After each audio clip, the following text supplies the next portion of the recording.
건가요?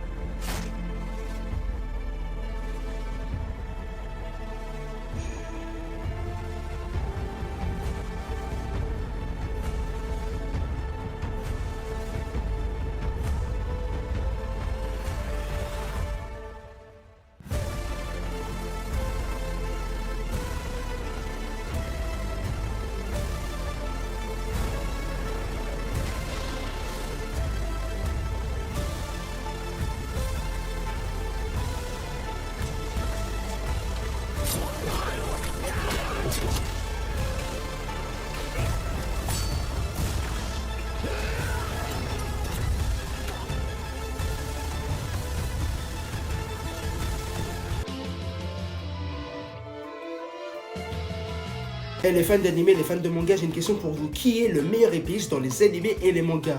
Attention, on oublie vraiment, tu vois, les power-up, les attaques spéciaux comme à la Getsuga Tensho, ou bien alors, tu vois, le souffle du soleil, souffle de la terre, souffle de l'amour. Vraiment que des techniques à l'état pur. Bien sûr, l'équipe, moi, j'ai déjà mon petit top. Mugen dans Samurai Champloo. En fait, l'équipe Mugen, tu vois, c'est vraiment un personnage unique avec un style de combat totalement sauvage et imprévisible. Ce qui rend Mugen redoutable au maniement du sabre, c'est qu'il n'a pas de techniques spécifiques comme d'autres épéistes. Tu vois, il se bat vraiment avec toute sa créativité et aussi, les gars, il se bat avec brutalité, ce qui fait que c'est un adversaire hyper redouté par ses adversaires. Killer Bee dans Naruto. Franchement, les gars, ces techniques de sabre, ils sont tellement complexes et impressionnantes. Carrément, les gars, il est capable de manipuler 9 sabres en simultané. En fait, l'équipe, tu vois, ce n'est pas qu'une question de force brute, les gars. Killer Bee, tu vois, ce qui le rend vraiment redoutable, c'est vraiment sa capacité à être totalement, mais vraiment totalement imprévisible face à ses adversaires. En gros, les gars, pour être plus clair, tu vois, son style de combat est vraiment presque impossible à anticiper. Tu vois, il enchaîne tellement des mouvements hyper fluidité, les gars, que même ses adversaires, ils ont du mal à suivre. Il fallait voir ce qu'il a fait à Sasuke.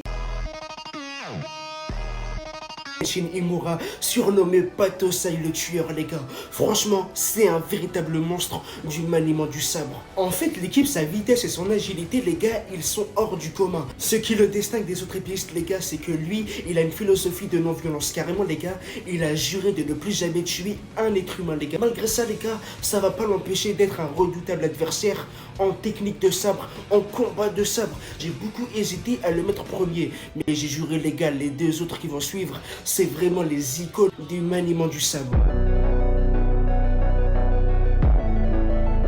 Franchement, l'équipe Sasaki Kojiro, les gars, c'est vraiment un perso que l'on peut pas l'oublier. C'est un épéiste hors du commun. Carrément, l'équipe dans Valkyrie Apocalypse, les gars, Kojiro, il nous a montré une technique de sabre quasiment inégalée. Kojiro, il était capable de prédire les mouvements de ses adversaires juste avant qu'ils réagissent. Et franchement, les gars, c'est ce côté stratégique qui le rend si redoutable et puissant. Bon, pour abréger l'équipe, en gros, tu vois, il analyse vraiment chaque geste et chaque mouvement pour mieux contrer l'adversaire. Et là, je sais, vous allez me dire dans les commentaires, mais du coup, c'est qui la première place?